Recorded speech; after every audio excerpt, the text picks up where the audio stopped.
China to become a moderately prosperous society by 2020 and a fully modernized country by 2050, the two core goals of President Xi Jinping's Chinese dream, science and technology, energized by innovation, must play the major role. But innovation in China is still weak, and the productivity of transforming science into commercial products is still spotty. What can we learn from China's successes and failures to guide its strategies and policies? How did China's major technology companies like Huawei and Lenovo get started? What about basic science research and international exchanges? Finally, how can China improve its poor performance in protecting intellectual property rights? Appreciating China's science takes us closer to China. By some measures, China's capacity for innovation is making substantial progress. According to OECD statistics, China's research and development spending in 2013 was more than 2% of its GDP, surpassing the average EU level. And China is projected to overtake the US as the country spending most on research and development. The number of people working on research and development in China reached 3.53 million in 2013. Significantly, China's made innovation a priority in its 13th five-year development plan from 2016 to 2020. But problems persist, especially the lack of interaction between industry and universities or other research institutions. Compounding the problem is Chinese companies' low investment in R&D. In 2014, R&D intensity, the ratio of a firm's R&D expenditure to the firm's sales, was only 1.1% in China, as compared with 3.4% and 4% in Japan and the US, respectively. I had the great privilege of speaking with Dr. Song Jian, who was chairman of China's State Science and Technology Commission from 1984 to 1998 and responsible for initiating development of China's high-tech industries. Also joining me are Zhang Jing'an, chairman of the China Society of Reform and Science, Rinyu Ling, an expert on science productivity, and Dr. Lu Bai, a neuroscientist who spent over 20 years in the US and is now at Tsinghua University. Food was a big concern for many Chinese until the 1980s. Because of the short supply, people could only buy food with coupons. And there were very few kinds of food available then. Meat, eggs, and vegetables were a luxury. At that time, children got food coupon for 11 kilos of rice every month. Adults get about 15 kilos, and manual workers get about 19 kilos. In the late 1970s, China's reform began in rural areas. About 80% of China's population lived in the countryside then, and agriculture was China's pillar industry. The State Science and Technology Commission, under Dr. Song Jian's leadership, proposed the Sparks program to the State Council and received authorization in 1986. The plan aimed to make breakthroughs in agricultural technologies and modernize China's small rural enterprise. Soon, the initiative spread to the whole country. In 10 years, the Sparks program catalyzed about 100 companies, each with a production value of more than $1 million US. Official estimates says Sparks training courses have educated more than 36 million people. Describe a little bit the Sparks program for us. What was it specifically, and how was it intended to help the rural areas at the time? The Spark program was initiated against a backdrop of outdated agriculture in China. Let's take chicken raising as an example. Back then, every household kept 3 to 5 chickens for their eggs in rural areas, with almost no exceptions. The family saved the eggs to exchange for other food. But when I went abroad, the scenario was totally different. In Western countries, there could be 500,000 chickens in one chicken farm. We had extremely low productivity.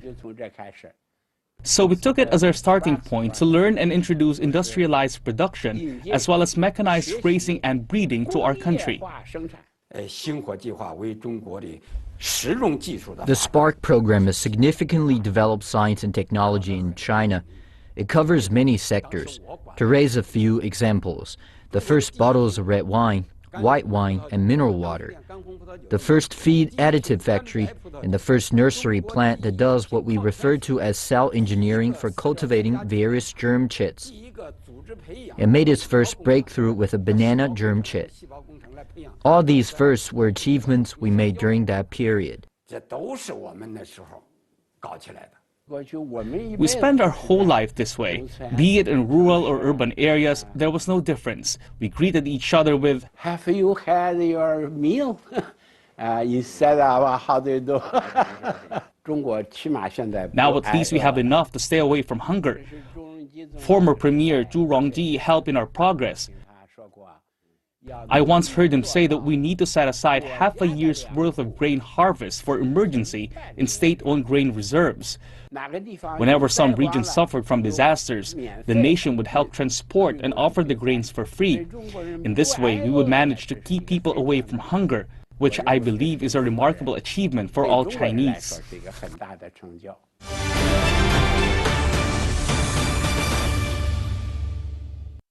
The world-renowned Zhongguancun Science Park in Beijing was established in 1988. It was the first high-tech zone in China and was created under the Torch program, which had been proposed by Dr. Song Jian's State Science and Technology Commission. Policies in the high-tech zones were designed to boost the development of high-tech companies.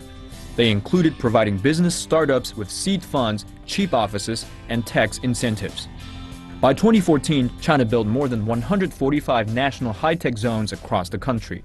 R&D spending in these zones accounts for 30% of China's total corporate R&D investment. Some of China's largest and most innovative companies like Lenovo, Huawei, ZTE, and Haier thrive in these zones. But starting the Torch program was not easy. The Torch program met some objections, not from the public, but from the State Council and various ministries and departments. Those people believed that the practice the Torch program encouraged was too unorthodox. Only running state-owned enterprises was the right way to go. They want to see everyone in the SOEs. But the fact was there were a lot of seniors in the SOEs, and so young people could only be treated like kids and serve as apprentices. It was really difficult for them to play their roles well. We noticed this problem and were aware that if young people had nothing meaningful to do, society would not move forward.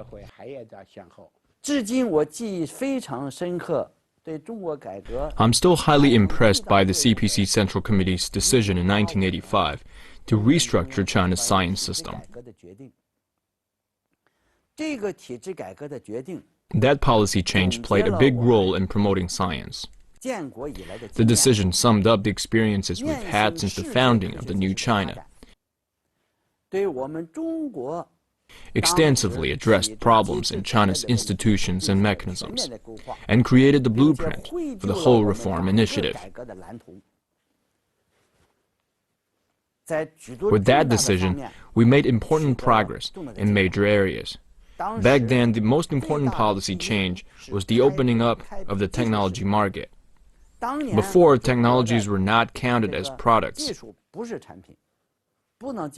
not allowed access into the market, and thus could not contribute to economic development. But the technology market's opening up allowed tens of thousands of technologies to be at the front line of the market economy. The second most important reform is that of the talent flow mechanism. Talented people were given the freedom to quit their jobs and start their own businesses.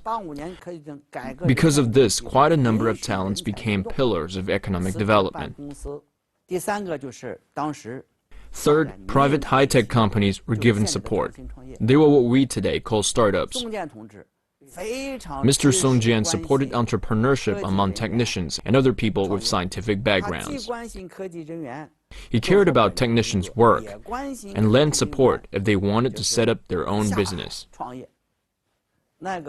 In those years, there was some misunderstanding about entrepreneurship. People were ashamed to become businessmen. But Mr. Song Jian went against the tide and advocated for doing business as honorable. He encouraged many people to go to the front lines as he saw them suited.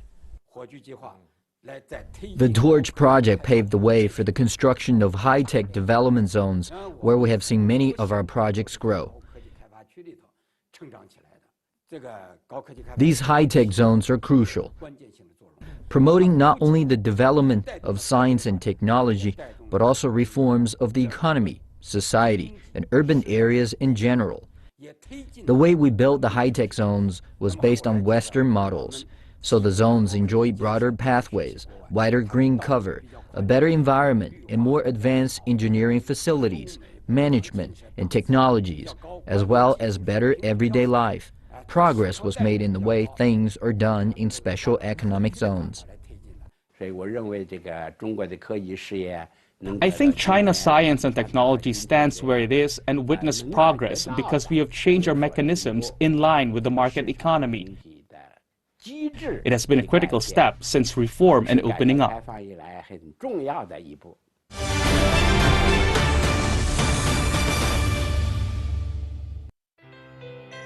A recent report from the World Intellectual Property Organization, or WIPO, showed that China has become a main driver of global patent growth. In 2014, the WIPO patent offices received about 928,000 filings from China, outstripping the combined total of its next closest followers, the United States and Japan. But only about 7,900 of them, less than 1%, are recognized by the US Patent and Trademark Office. China's number is less than half of that of the Republic of Korea or Germany. The commercialization of new technologies in China is not satisfactory, especially in universities. In 2012, China's universities had 117,000 valid patents, but only about 2,400 are commercialized successfully. To address the issue, China has amended its law on transformation of scientific and technological achievement, which had been in effect for about 20 years. Under the new revisions, if there were no prior agreement between the researcher and the company, the researcher would get at least 50% of the net revenue of their scientific achievement. You have talked about the efficiency of Chinese science, and we can look at the difference between quantity and quality. If we look at the theses of master's or doctoral students in China, there are a great many, but the citation of them is very small on a relative basis. If we look at the number of patents filed in China, it's the largest in the world, but the quality and the applicability of the patents are much more limited. So how do you balance quantity and quality in Chinese science? Generally speaking, China has the largest number of patents in the world, but few are high in quality. It's a big challenge for us to turn research output, many of which have been recognized as scientific achievements, into tangible applications. Such efforts are worth our attention as the rate of commercializing our research findings is low compared to others. Some say the rate of commercialized patents registered and approved by government in 2013 was 35%. But the figure in many universities and research institutions is extremely low. 8.7% for state-level research organizations and a mere 1.3% for universities. Much of the funding was spent for nothing. Nothing but a waste of money. We should pay attention to the phenomenon. The integration of industries, universities, and research institutions, and the interaction between entrepreneurs, schools, and researchers are very important. Universities enjoy a lot of resources and talents. Research institutions feature their own research focus. Companies have many demands. Only when companies recruit talents from universities and acquire technologies from research institutions to promote interaction among the three can we make the innovation more effective and beneficial. I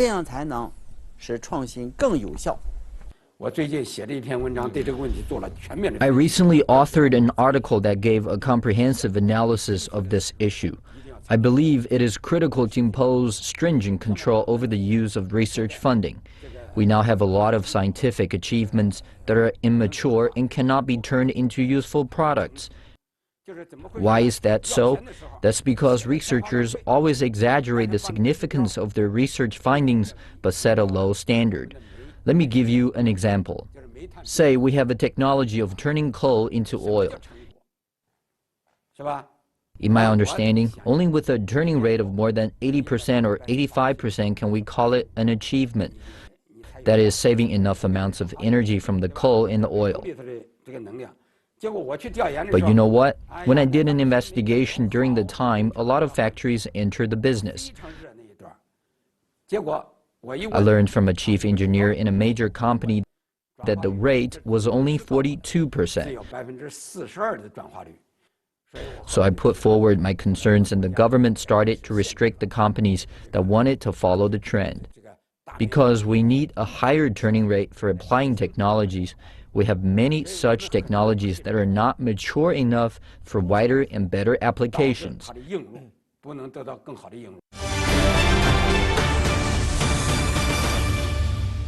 When you were responsible for all science and technology in China, some in the outside world would criticize you for emphasizing only applied research and very little basic research. And your argument at the time, which I remember, is that China can't afford basic research. We have to feed the people. We have to take care of them. We need to focus on applied research. In recent years, China has developed very strongly, and you've now called for China to do more basic research. What is your historical thinking in terms of the importance of basic research for China and for China's contribution to the world? Then my good friend Yang Zhenming told me that in those years, China's priority was to improve productivity and improve people's lives so they can stay away from hunger and famine, live free from disasters, and enjoy a better quality of life. Only on those bases shall we go into basic research. Not only statesmen but also scientists believe that applied science and technology should be promoted first. Honestly, I agreed with that proposition as well. But now things have changed. We have no serious problems with hunger anymore, and the fiscal revenue has been increasing. And so it's high time that we invest more into basic research. I myself will also call for more investments in the area. In 2015, investments from the National Natural Science Foundation of China reached 22.2 billion, almost comparable to that of the American NSF. So we say investment in basic research is indeed increasing. According to OECD statistics, China's spending on basic research takes up 5% of its total expenditure on scientific research. This is relatively low compared with the United States, UK, and Japan. While basic science may not seem practical compared with applied science, it creates new knowledge and lays the foundation for applied science. Dr. Vannevar Bush was the director of the U.S. Office of Scientific Research and Development in the 1940s. In his letter to U.S. President Franklin Roosevelt in 1945, Bush stressed the importance of basic research. The letter later led to the establishment of America's National Science Foundation. He wrote, "A nation which depends upon others for its new basic scientific knowledge will be slow in its industrial progress and weak in its competitive position in world trade, regardless of its mechanical skill." If China expects to join other developed nations as a leader in science and technology, it has to strengthen its basic research. According to China's innovation system, only a few dozen universities, mainly the research-oriented ones, and the Chinese Academy of Sciences prioritize basic research and strategically advanced technologies.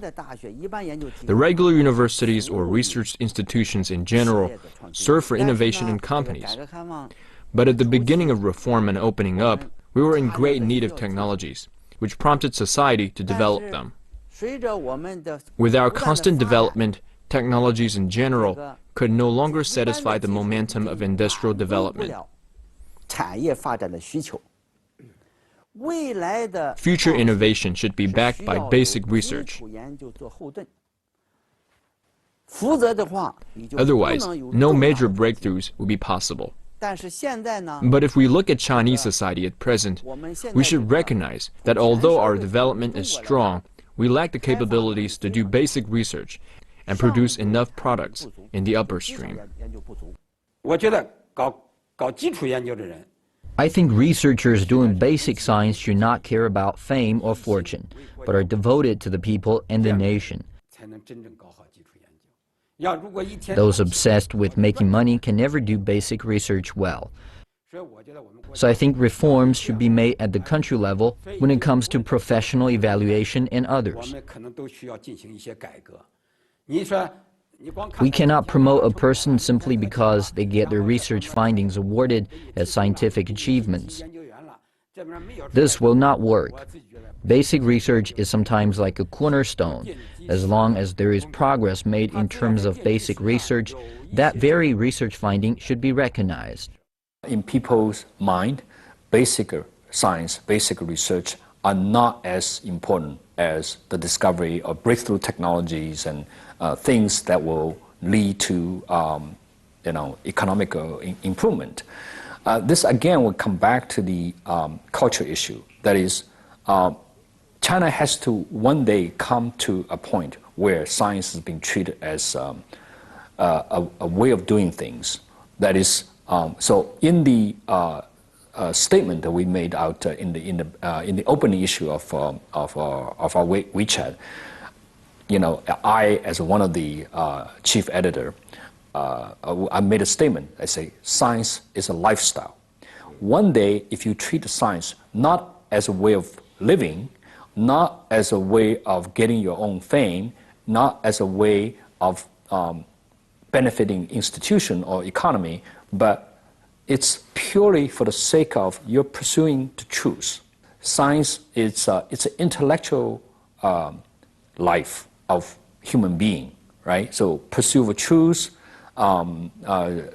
satisfy your own curiosities, and scientists themselves could be interesting people. They have stories. So if science becomes that, then I think the nation will be a very different situation.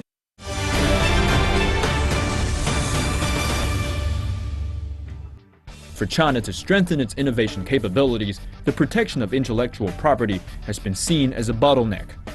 Moreover, the enforcement of intellectual property rights, or IPR, in China has been criticized by foreign companies. China has vowed to improve the protection and management of IPR, which also facilitates its national strategy of innovation-driven development. China has had, admittedly, a poor record of protecting intellectual property. In terms of the development of China's science industries, how serious has the problem been in the protection of intellectual property rights, and what is being done today to strengthen it?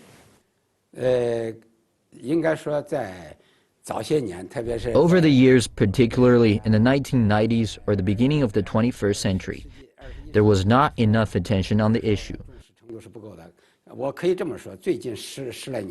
But in the recent decade, we attached more significance to it and took stringent measures to protect intellectual property rights.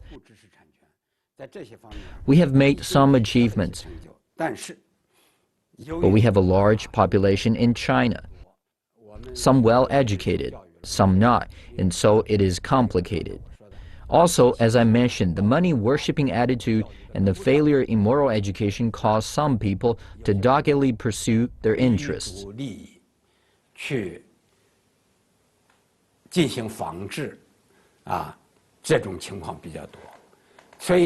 Whenever many companies would launch a new product, there would soon be counterfeits in the market. Indeed, we have various problems, but we're acting to fix them. Areas of weakness, rule of law and IP protection is one thing I think that needs a lot more work in this.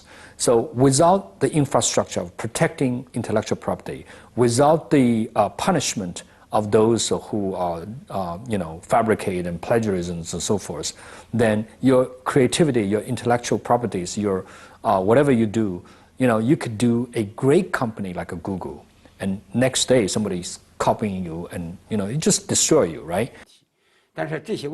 We're issuing IPR laws to protect our culture and art.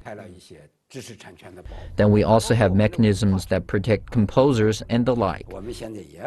You have to pay to get the disc and hear the songs. We're improving our system to offer the needed protections. China is determined to become a major power in all facets of science, from basic research to world-class technology companies. The early stages of China's reform stressed science entrepreneurship and new technology companies, breaking away from the planned economy and large state-owned enterprises. How much more so today is such innovation needed? China must enhance market mechanisms to allocate capital and provide opportunities to the best science-based companies, regardless of size. Although China files the most patents, their quality is often low, and only market forces can catalyze improvement. It's good that China is beginning to enforce intellectual property rights, but more must be done. China continues to need foreign technologies and must welcome foreign companies doing business here. China encourages international collaboration among scientists and engineers, which enhances China's capacities and improves China's image. Finally, I applaud China's commitment to basic science, which stimulates China's top scientists and contributes to global knowledge. Watch China's science and technology to keep closer to China.